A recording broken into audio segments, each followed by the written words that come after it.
నమస్తే, welcome to స్వతంత్ర news. నేను ప్రియా శర్మ. బులెటిన్లో ముందుగా హెడ్లైన్స్ చూద్దాం. పొత్తులపై స్పందించిన ఏపీ బీజేపీ రాష్ట్ర అధ్యక్షురాలు. అధిష్టానం నిర్ణయంపై కట్టుబడి ఉంటామన్న పురంధరేశ్వరి.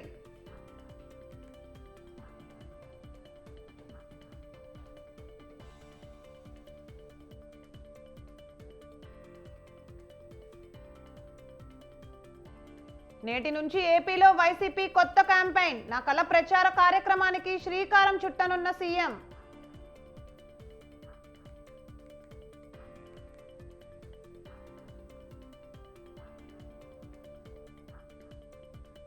తమ ప్రభుత్వంపై పురుషులు కోపంగా ఉన్నారు. వైఎస్ చేయూత నగదు పంపిణీలో మంత్రి ధర్మాన ఆసక్తికర వ్యాఖ్యలు.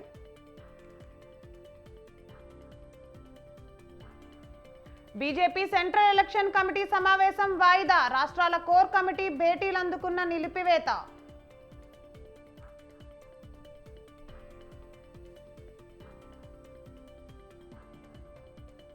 మార్గ మధ్యంలో నిద్రపోయిన పైలట్లు. ఇండోనేషియాలో దారి తప్పిన విమానం.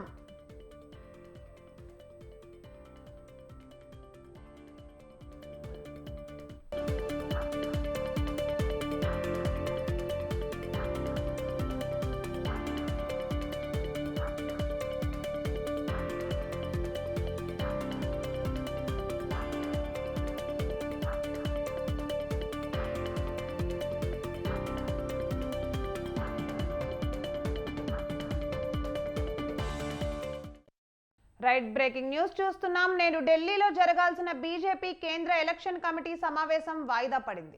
రాష్ట్రాల కోర్ కమిటీ భేటీలు ఉన్నందున ఈ రోజు జరగాల్సిన బీజేపీ సిఈసి భేటీ వాయిదా పడినట్లు పార్టీ వర్గాలు తెలిపాయి. తదుపరి తేదీని త్వరలో ప్రకటించనున్నట్లు బీజేపీ అధిష్టానం స్పష్టం చేసింది.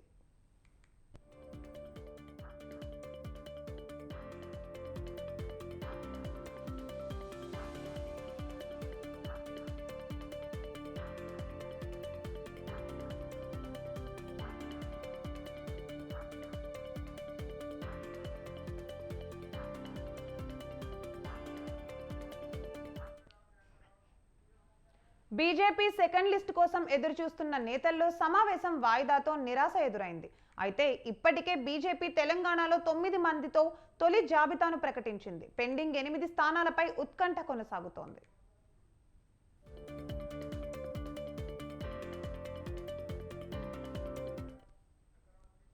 మొదటి జాబితాలో 195 మంది అభ్యర్థులను ప్రకటించిన బీజేపీ అధిష్టానం రెండో జాబితాను విడుదల చేసేందుకు సిద్ధమవుతోంది. మొన్న జరిగిన సమావేశంలో చర్చించిన రాష్ట్రాలు కూడా మిగిలిన రాష్ట్రాల పార్లమెంట్ అభ్యర్థుల ఎంపికపై చర్చించనుంది కేంద్ర ఎన్నికల కమిటీ. బీజేపీ అధిష్టానం ప్రకటించే రెండవ జాబితాలో తెలంగాణ పార్లమెంట్ అభ్యర్థుల పేర్లు ఉండే అవకాశం ఉంది.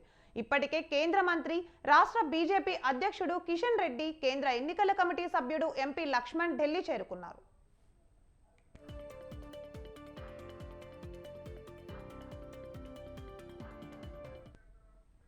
మరోవైపు మాజీ ఎంపీ సీతారాం నాయక్కు బీజేపీ అధిష్టానం నుంచి పిలుపు వచ్చింది. దాంతో ఆయన ఢిల్లీకి పయనమవుతున్నారు. బీజేపీ పెద్దల సమయంలో సీతారాం నాయక్ కాషాయ పార్టీలో చేరే అవకాశం ఉంది. ఆయనకు మహబూబాబాద్ టికెట్ ఆఫర్ చేస్తున్నట్లు తెలుస్తోంది. ఇక మహబూబ్ నగర్ టికెట్ విషయంలోనూ తీవ్ర పోటీ నెలకొంది. ఏపీ టికెట్ కోసం డీకే అరుణ, మాజీ ఎంపీ జితేందర్ రెడ్డిలు ప్రయత్నిస్తున్నారు.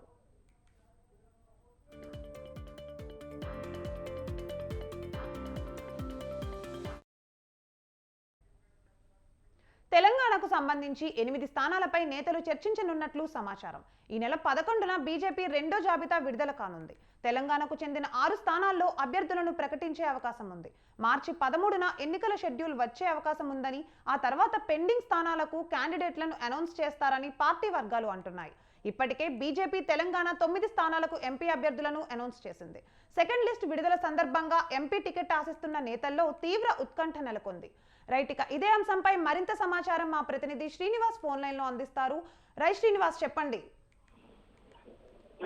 ఈ రోజు సాయంత్రం బీజేపీ కేంద్ర ఎన్నికల కమిటీ సమావేశం జరిగే పరిస్థితి ఉంది. అయితే వివిధ రాష్ట్రాల్లో బీజేపీ కోర్ కమిటీ సమావేశాలని ముఖ్య నేతలు ఎవరు ఢిల్లీకి రాకపోవడం, వాళ్ళు అక్కడే అభ్యర్థుల విషయంపై చర్చించడం వల్ల చాలా మంది ఈ కేంద్ర ఎన్నికల కమిటీ సమావేశానికి హాజరు కాని పరిస్థితుల్లో వాయిదా వేశారు.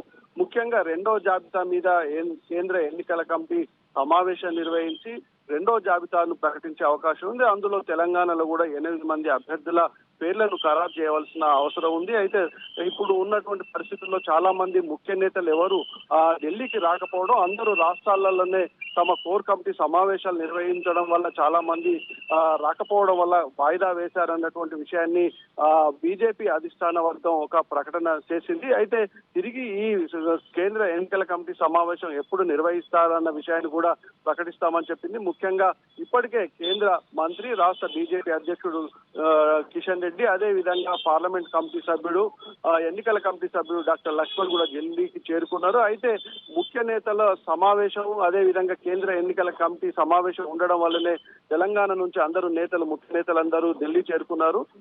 వాయిదా పడడం వల్ల అయితే తెలంగాణకు సంబంధించినటువంటి అంశాలను, అదే విధంగా అభ్యర్థుల ఖరారు విషయంలో బీజేపీ జాతీయ అధ్యక్షుడు జేపీ నడ్డాతో పాటు ముఖ్య నేతలతో భేటీ అయ్యే అవకాశం ఉంది. నిన్న రాత్రి కూడా కేంద్ర మంత్రి కిషన్ రెడ్డి జేపీ నడ్డాతో భేటీ అయినట్లు సమాచారం ఉంది. మొత్తంగా వాయిదా వేయడం వల్ల కొంతమంది తమ పేర్లు ఈ రోజు ప్రకటిస్తారు, లేదు అంటే తమ ఆ పేర్లు జాబితాలో ఉంటాయనేటువంటి ఆశతో ఉన్న వాళ్ళందరికీ నిరాశ ఎదురైందని చెప్పవచ్చు. అయితే కొన్ని స్థానాలలో ఇప్పటికే ఏకాభిప్రాయం కుదిరినటువంటి అభ్యర్థుల విషయంలో మాత్రం జాతీయ నాయకత్వం, అధిష్టానం తాము ప్రచారంలోకి వెళ్ళాలి అనేటువంటి విషయాన్ని కూడా సమాచారం అందించినట్లు తెలుస్తుంది. మొత్తంగా ఈ రోజు జరగవలసినటువంటి కేంద్ర ఎన్నికల కమిటీ వాయిదాతో బీజేపీలో కొంత ఉత్కంఠ నెలకొందని చెప్పవచ్చు. ప్రియా,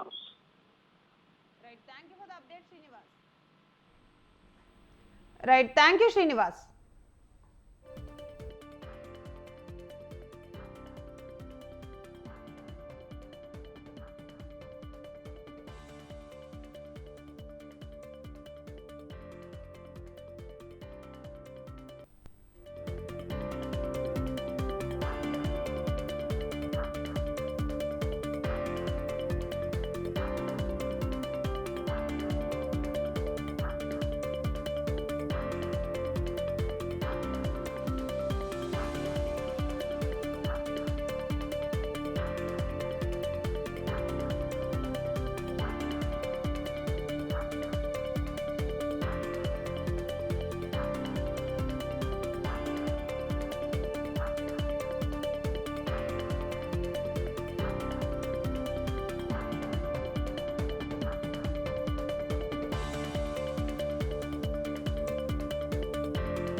రైట్, బ్రేకింగ్ న్యూస్ చూస్తున్నాం. బాపట్ల జిల్లాలో సీఎం జగన్ పర్యటించనున్నారు.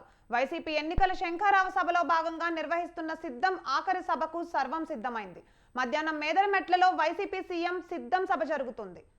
గత 5 ఏళ్లలో ఏం అభివృద్ధి జరిగిందో చెబుతూనే రాబోయే 5 ఏళ్లలో ఏం చేస్తామో సీఎం జగన్ ఈ వేదిక నుంచి ప్రకటించే అవకాశాలు ఉన్నాయి.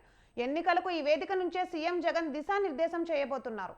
రాష్ట్రంలో 175కు 175 శాసనసభ, 25కు 25 లోక్సభ స్థానాల్లో విజయమే లక్ష్యంగా వైసీపీ శ్రేణులకు దిశానిర్దేశం చేయనున్నారు సీఎం జగన్. ఈ భారీ బహిరంగ సభకు అన్ని ఏర్పాట్లు పూర్తయ్యాయి.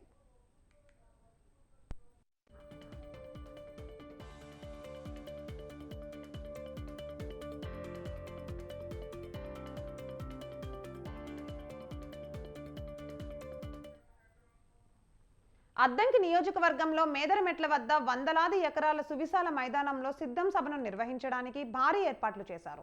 గుంటూరు, బాపట్ల, పల్నాడు, ప్రకాశం, నెల్లూరు, తిరుపతి జిల్లాల్లోని 44 నియోజకవర్గాల నుంచి పార్టీ కార్యకర్తలు, నేతలు, అభిమానులు భారీ సంఖ్యలో రానున్నారు. పార్టీ శ్రేణులను ఎన్నికలకు సన్నద్ధం చేయడానికి సీఎం జగన్ ఇప్పటికే భీమిలి, దెందులూరు, రాప్తాడులలో నిర్వహించిన సిద్ధం సభలు నిర్వహించారు. తాజాగా ఇప్పుడు 4వ సభ నిర్వహిస్తున్నారు. సిద్ధం సభకు భారీ సంఖ్యలో ప్రజలు వచ్చే అవకాశం ఉండడంతో దానికి అనుగుణంగా మొత్తం సుమారు 4200 మంది పోలీస్ సిబ్బందితో బందోబస్తు ఏర్పాటు చేశారు.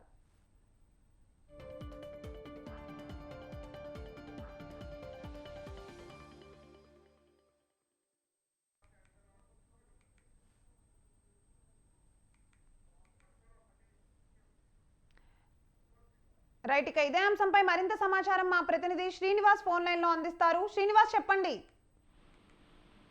ప్రియా, ఈ బాపట్ల జిల్లా అద్దంకి నియోజకవర్గంలోని కోరిస్పాడు మండలం చెందినటువంటి మేదరమెట్ల సమీపంలో చెన్నై కోల్కతా జాతీయ రహదారిని ఆనుకొని పి గుడిపాడు అనేటువంటి గ్రామంలో సుమారు 200 ఎకరాల విస్తీర్ణంలో ఈ సిద్ధం 4వ మరియు చివరి సభకు మొత్తం కూడా సిద్ధం చేసుకున్నారు. మరికొద్ది క్షణాలలో జగన్మోహన్ రెడ్డి ఈ సభ నుంచి నేరుగా హాజరైనటువంటి భారీ జన సందోహం మధ్యలో తన మేనిఫెస్టోను కూడా ప్రకటించనున్నాడు. అంతేకాకుండా ప్రతిపక్షాల యొక్క ఇప్పటికే పొత్తుల నేపథ్యంలో ఆ పొత్తుల గురించి కూడా ప్రధానంగా జగన్మోహన్ రెడ్డి ఇక్కడ చర్చించనున్నారు. అంతేకాకుండా గత 5 సంవత్సరాలలో ప్రభుత్వం చేసినటువంటి సంక్షేమ పథకాల వివరాలను వివరిస్తే రాబోయే 5 ఏళ్లలో తాము ఏమేమి చేయదలుచుకున్నాము, ఏమేమి చేయబోతున్నాము అనేటువంటి అంశాలను తెలిపేటువంటి మేనిఫెస్టోను కూడా ఈ సభా వేదికగా వెల్లడించనున్నారు. సుమారు ఈ సభ నుంచి 1:30 పాటు సీఎం జగన్మోహన్ రెడ్డి ప్రసంగించనున్నారు. ఈ ప్రసంగంలో ప్రధానంగా ప్రభుత్వం అమలు చేసే సంక్షేమ పథకాలే కాకుండా రానున్న రోజుల్లో అధికారంలోకి వచ్చిన తర్వాత అమలు చేయబోయేటువంటి అంశాలను కూడా ఆయన ప్రస్తావించనున్నారు. అంతేకాకుండా ప్రతిపక్షాలు చేస్తున్న విమర్శలకు కూడా ఇక్కడి నుంచే ధీటుగా సమాధానం చెప్పనున్నారు. ఎన్నికలు కూడా సమీపిస్తున్న నేపథ్యంలో ఇదే ప్రభుత్వ అధికారిక పరంగా ఇదే చివరి సభ కూడా అయ్యేటువంటి అవకాశం ఉన్న నేపథ్యంలో ఇప్పటికే గత సభలలో ఎక్కడా లేని విధంగా సుమారు 44 నియోజకవర్గాల నుంచి 15 లక్షల మందికి పైగా ఈ సభకు హాజరయ్యే విధంగా స్థానిక వైసీపీ నేతలు ఇన్ఛార్జీలు కూడా జాగ్రత్తలు తీసుకున్నారు. ప్రతి కాన్స్టిట్యున్సీ నుండి కనీసం 50,000 తగ్గకుండా ఇప్పటికే జనాలను సిద్ధం చేస్తూ దానికి సంబంధించినటువంటి రవాణా సౌకర్యాలను కూడా ఏర్పాటు చేశారు. అయితే సిద్ధం సభ మధ్యాహ్నం తర్వాత జరగనున్న నేపథ్యంలో సభకు హాజరయ్యేటువంటి ఎవరైతే ప్రజానీకం మరియు అభిమానులు ఉన్నారో వారందరికీ భోజన వసతులతో పాటు నీరు, మజ్జిగ లాంటి ప్రత్యేక వసతులను కూడా వారికి ఇబ్బందులు లేకుండా అందించేందుకు స్థానిక నేతలు బాగా కసరత్తు చేస్తున్నారు. ఇప్పటికైతే సభ పూర్తిగా కూడా సిద్ధమైపోయి ఉంది. అంతేకాకుండా ఇప్పటికే జనసందోహం కూడా సభ వద్దకు వచ్చేటువంటి వాహనాలు కూడా వస్తూ ఉన్నాయి. అయితే ఈ సభ అనేది జాతీయ రహదారి 16ను ఆనుకొని కూడా సభా స్థలం ఉండటంతో ఇక్కడ వాహన మళ్లింపులను కూడా చేపట్టారు. అటు గుంటూరు వైపు నుంచి ఒంగోలు వైపుకి వచ్చేవి కానీ, ఒంగోలు నుంచి గుంటూరు వైపుకి వెళ్ళేవి కానీ, ఆ త్రావుగుంట జంక్షన్ ఏదైతే 16 జాతీయ రహదారి మీద ప్రయాణించే వాహనాలన్నింటినీ కూడా జాతీయ రహదారి 216 వెంట ప్రయాణించే విధంగా జంక్షన్లను కూడా ఏర్పాటు చేసి ఇప్పటికే పోలీసుల మౌఖిక ఆదేశాలతో పాటు అన్ని రకాల ఆదేశాలను కూడా జారీ చేశారు. అయితే సభకు వచ్చేటువంటి వాహనాల పార్కింగ్ తో పాటు వాహనాల్లో వచ్చినటువంటి ప్రజలకు కూడా ఇబ్బందులు లేకుండా బారికేడ్లను మరియు భారీ స్క్రీన్లను కూడా ఇక్కడ ఏర్పాటు చేసిన పరిస్థితి ఉంది. అంతేకాకుండా సభకు హాజరయ్యేటువంటి ప్రజలకు ఎటువంటి ఇబ్బందులు లేకుండా ఉండేందుకు భారీ పోలీస్ బందోబస్తును కూడా ఇక్కడ ఏర్పాటు చేశారు. సుమారు 4,200 మంది పోలీసులతో భారీ బందోబస్తును కూడా ఇక్కడ ఏర్పాటు చేసిన పరిస్థితులు ఉన్నాయి. అంతేకాకుండా ఈ సభను విజయవంతంగా సక్సెస్ చేసేందుకు ప్రకాశం మరియు బాపట్ల జిల్లాలకు సంబంధించినటువంటి వైసీపీ నేతలతో పాటు అటు గుంటూరు మరియు నెల్లూరు జిల్లాకు సంబంధించిన వైసీపీ నేతలు కూడా గత 3 రోజులుగా ఇక్కడే ఉంటూ కార్యక్రమాలను సమీక్షించడమే కాకుండా ఇక్కడ జరిగేటువంటి పనులను కూడా ఎప్పటికప్పుడు అప్డేట్ చేస్తూ ఉన్న పరిస్థితి ఉంది. దీంతో కాసేపట్లో ఉండేటువంటి ఈ సిద్ధం సభను భారీ సక్సెస్ చేసి ఒకసారిగా ప్రతిపక్షాలకు ఇక్కడి నుంచే సందేశం ఇవ్వాలని కూడా వైసీపీ శ్రేణులకు పిలుపునిచ్చిన నేపథ్యంలో వైసీపీ శ్రేణులను ఉత్సాహపరిచే విధంగా ఈ సభ జరగనుందని కూడా వైసీపీ నేతలు మాట్లాడుకుంటున్న పరిస్థితి అయితే ఉంది. ఈ సిద్ధం చివరి సభను సక్సెస్ చేసి తర్వాత ఎన్నికల్లో పాల్గొని 175 స్థానాలను గెలవాలి అనేటువంటి ఉద్దేశంతో దీన్ని భారీ ఎత్తున కూడా జరుపుతున్నట్లుగా సమాచారం ఉంది. Priya. Right, thank you for the update Srinivas.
Right, breaking news చూస్తున్నాం. సీఎం జగన్ రేపు కడప జిల్లాలో పర్యటించనున్నారు.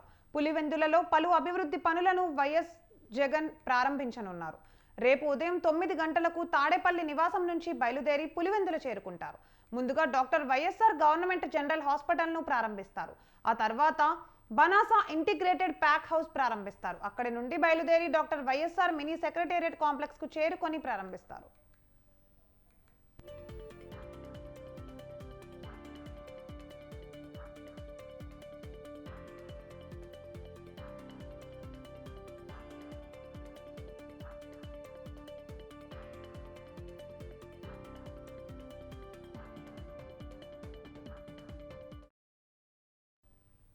అనంతరం డాక్టర్ వైఎస్ఆర్ జంక్షన్ కు వెళ్లి ప్రారంభిస్తారు. అక్కడే సెంట్రల్ బౌల్ వార్డ్ ప్రారంభించిన తర్వాత వైఎస్ జయమ్మ షాపింగ్ కాంప్లెక్స్ కు చేరుకొని ప్రారంభిస్తారు.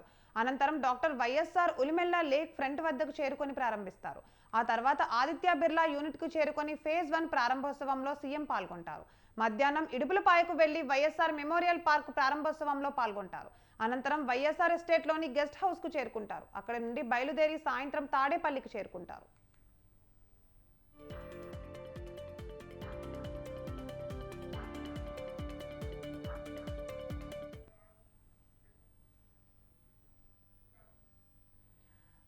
రైట్, ఇక ఇదే అంశంపై మరింత సమాచారం మా ప్రతినిధి శ్రీకాంత్ ఫోన్ లైన్ లో అందిస్తారు. రైట్ శ్రీకాంత్, చెప్పండి. Thank you. మొత్తాన్ని చూసుకుంటే సీఎం జగన్ కడప జిల్లా పర్యటన కూడా ఖరారైన నేపథ్యంలో ఇటు పోలీసులు కానీ ఇటు జిల్లా కలెక్టర్ అందరూ కూడా అప్రమత్తమై సీఎం పర్యటన కూడా విజయవంతం చేయాలని చెప్పేసి కూడా కోరినట్టు తెలుస్తుంది. మొత్తానికి ఎన్నికలు రానున్న నేపథ్యంలో కూడా సీఎం కడప జిల్లా పర్యటన కూడా కింద కూడా ఆసక్తిగా ఉన్న నేపథ్యంలో ఆయన పలు అభివృద్ధి కార్యక్రమాలకు పులివెందులు చేరుకొని పలు అభివృద్ధి కార్యక్రమాలకు శంకుస్థాపన చేయనుండడం, అలాగే కడప జిల్లాకు సంబంధించిన నాయకులతో కూడా ముఖ్య సమావేశం కూడా ఏర్పాటు చేసి ఎన్నికలు గెలవాలంటే కూడా దిశానిర్దేశం చేయనున్నట్లు తెలుస్తుంది. ఇప్పటికే 7-8 తేదీల్లో సీఎం జగన్ పర్యటన ఉన్నప్పటికీ అది వాయిదా పడిన నేపథ్యంలో రేపు కడప జిల్లా పర్యటన నేపథ్యంలో ఇటు మొత్తం అధికారులు కానీ ఇటు రాజకీయ నాయకులు మొత్తం వైసీపీకి సంబంధించిన క్యాడర్ మొత్తం కూడా ఒకంత అందరూ కూడా ఆసక్తిగా ఎదురు చూసిన పరిస్థితి. రేపు టికెట్లు ఏదైనా ప్రకటించే అవకాశం ఉందని కూడా చెప్పుకొచ్చిన పరిస్థితి అయితే ఉంది. పులివెందుల్లో వాళ్ళ అభివృద్ధి కార్యక్రమాలు అయిన తర్వాత ఇడుపులు కూడా వైఎస్ఆర్ ఘాట్ వద్ద కూడా నివాళులు అర్పించి తిరిగి ఆయన కూడా తాడేపల్లి కూడా పయనం అవుతారని చెప్పేసి కూడా అధికార వర్గాలు ఇటు సీఎంఓ నుంచి కూడా సమాచారం ఉన్నట్టు తెలుస్తుంది. Right, thank you for the update Srikanth.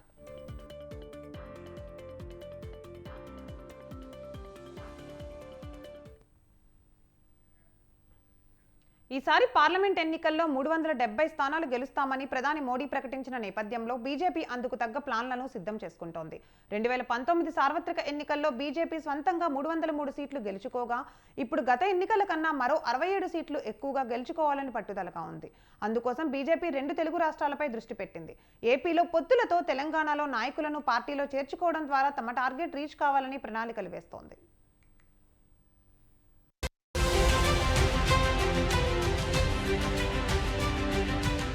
Parliament ఎన్నికల్లో 370 సీట్లు గెలవాలని టార్గెట్ పెట్టుకున్న బీజేపీ దక్షిణాదిపై ఫోకస్ పెంచింది. దక్షిణాది రాష్ట్రాలైన తమిళనాడు, కేరళ, కర్ణాటక, ఆంధ్రప్రదేశ్, తెలంగాణలలో మొత్తం 128 లోక్సభ స్థానాలు ఉన్నాయి.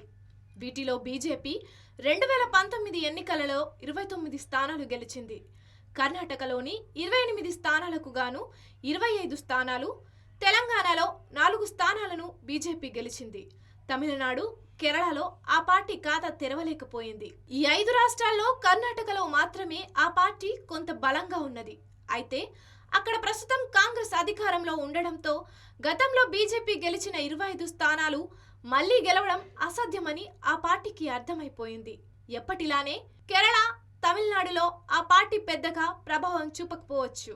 అందుకే మిగిలిన తెలుగు రాష్ట్రాలైన తెలంగాణ, ఆంధ్రప్రదేశ్ల మీద ఆ పార్టీ కేంద్రీకరించి పనిచేస్తున్నది.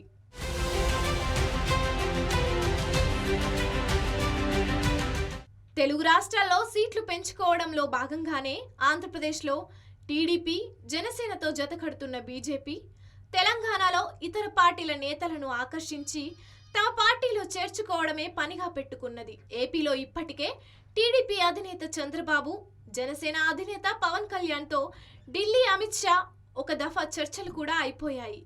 బహిరంగంగా ప్రకటించకపోయినప్పటికీ ఎవరెన్ని సీట్లలో పోటీ చేయాలన్న నిర్ణయం జరిగిపోయినట్టు సమాచారం.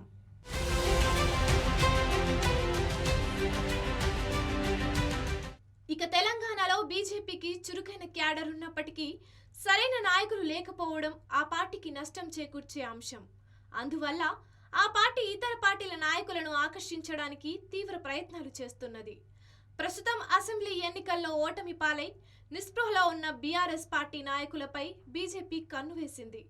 బీఆర్ఎస్ కు చెందిన నగర్ కర్నూలు ఎంపీ పోతుగంటి రాములు, ఆయన కుమారుడు భరత్లు, జహీరాబాద్ ఎంపీ బీబీ పాటిల్లు బీఆర్ఎస్ కు రాజీనామా చేసి బీజేపీలో చేరి నాగర్ కర్నూలు నుంచి భరత్, జహీరాబాద్ నుంచి పాటిల్లు పార్లమెంటుకు పోటీ పడుతున్నారు. వీళ్ళిద్దరే కాక బీఆర్ఎస్ నాయకుడు మహబూబాబాద్ మాజీ ఎంపీ సీతారాం నాయక్ తో కూడా బీజేపీ రాష్ట్ర అధ్యక్షులు కిషన్ రెడ్డి చర్చలు జరిపారు.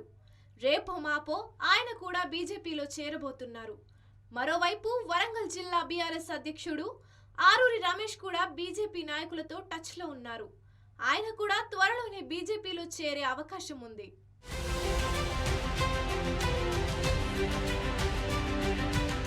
పెద్దపల్లి పార్లమెంటు స్థానంలో పోటీ చేయడం కోసం బీజేపీ ప్రొఫెసర్ గంటా చక్రపాణిని సంప్రదించినట్టు తెలుస్తోంది. ఆయన తెలంగాణ ఉద్యమంలో చురుకుగా ఉండటమే కాక తెలంగాణ రాష్ట్రం ఏర్పడ్డ తర్వాత మొదటి Telangana state public service commission కు చైర్మన్ గా చేశారు. పూర్వపు కరీంనగర్ జిల్లాకు చెందిన ఈయన ప్రముఖ మేధావిగా గుర్తింపు పొందారు. బీజేపీ ప్రతిపాదనను ఆమోదించడానికి ప్రొఫెసర్ చక్రపాణి మొదట విముఖత వ్యక్తం చేసినప్పటికీ రాష్ట్ర నాయకత్వం అభ్యర్థనను జాతీయ నాయకత్వానికి పంపింది. కేంద్ర నాయకత్వం త్వరలో ప్రొఫెసర్ చక్రపాణితో చర్చలు జరుపుతుందని భావిస్తున్నారు. వీళ్లే కాకుండా బీఆర్ఎస్ కు చెందిన మరో 4 ముఖ్య నేతలతో బీజేపీ చర్చలు జరుపుతుందని తెలుస్తోంది. వారు కూడా పార్లమెంటు ఎన్నికలకు ముందే బీజేపీలో చేరే అవకాశం ఉంది.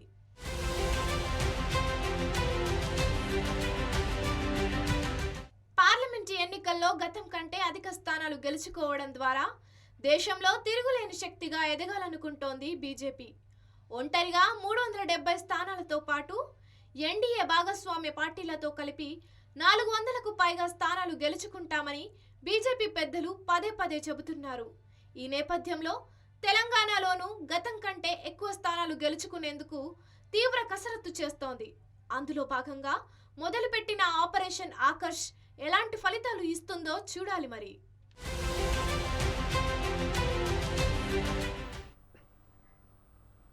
తిరుపతి జిల్లా తిరుపతి నియోజకవర్గంలో రోజురోజుకి రాజకీయం వాతావరణం హీటెక్కుతోంది. వైసీపీ అభ్యర్థిని ప్రకటించి దూసుకుపోతోంది. త్వరలో జరగనున్న సార్వత్రిక ఎన్నికల్లో అధికార పార్టీ భూమన కరుణాకర్ రెడ్డి తనయుడు అభినయ్ రెడ్డి పేరును ఖరారు చేస్తూ అభ్యర్థిత్వాన్ని ప్రకటించింది. మొదట విడుదల చేసిన జాబితాలో టీడీపీ కేవలం 7 నియోజకవర్గాలకు అభ్యర్థులను ప్రకటించి వారి పేర్లను కూడా ఖరారు చేసింది.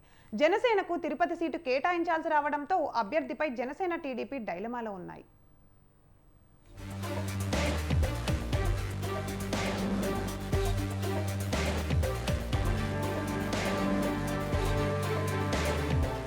రానున్న అసెంబ్లీ ఎన్నికల్లో ఇటు టీడీపీ అటు జనసేన తాజాగా బీజేపీ కూటమి సీట్ల పంపిణీలో భాగంగా తిరుపతి సీటును జనసేనకు కేటాయించాలని నిర్ణయించుకుంది. ఈ నేపథ్యంలో తిరుపతికి చెందిన పార్లమెంట్ ఇన్ఛార్జ్ నరసింహ యాదవ్ అదేవిధంగా మాజీ ఎమ్మెల్యే సుగుణమ్మను టీడీపీ అధిష్టానం పిలిపించి తిరుపతి టికెట్ను కూటమిలో భాగంగా జనసేనకి ఇచ్చేలా నిర్ణయం తీసుకున్నట్లు స్పష్టం చేశారు. ఈ నేపథ్యంలో మాజీ ఎమ్మెల్యే సుగుణమ్మను జనసేన తీర్థం పుచ్చుకోవాల్సిందిగా సూచించినట్టు సమాచారం. టీడీపీకి పార్టీ సభ్యత్వానికి రాజీనామా చేసి సుగుణమ్మ త్వరలో జనసేన తీర్థం పుచ్చుకోనున్నట్లు తెలుస్తోంది.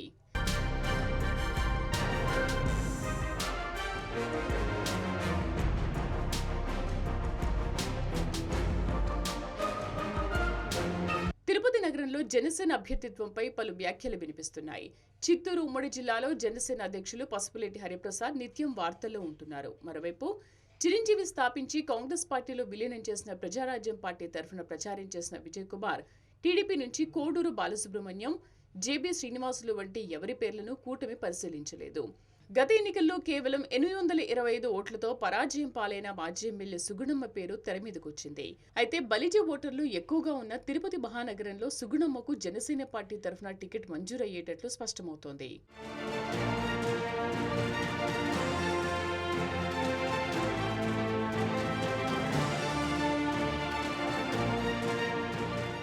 మొదటి నుంచి సుగుణమ్మ టీడీపీ తరఫున ఎమ్మెల్యేగా నిలబడి గెలిచి నగర ప్రజలకు సేవలందించారు. 2019 సార్వత్రిక ఎన్నికల్లో ఓటమి పాలైన సుగుణమ్మ ఏమాత్రం వెనకడుగు వేయకుండా టీడీపీ కార్యక్రమాల్లో చురుగ్గా పాల్గొంటూ వచ్చారు. ఇప్పుడు సుగుణమ్మ టీడీపీకి గుడ్ బై చెప్పి జనసేన తీర్థం పుచ్చుకుని 2024 సార్వత్రిక ఎన్నికల్లో కూటమి తరఫున జనసేన నుంచి తిరుపతి బరిలో నిలవనున్నారు. నగర ప్రజలు కూటమిలో భాగంగా సుగుణమ్మ అభ్యర్థిత్వంపై మొగ్గు చూపుతారా, అధికార పార్టీ ప్రకటించిన భూమన అభినయ్ రెడ్డి అభ్యర్థిత్వం వైపు మొగ్గు చూపుతున్నారా అన్నది సస్పెన్స్. ఎన్నికల నాటికి ఏ మార్పులు జరుగుతాయో టీడీపీ రెండో జాబితా ప్రకటన అనంతరం ఇది తేటతెల్లం కానుంది.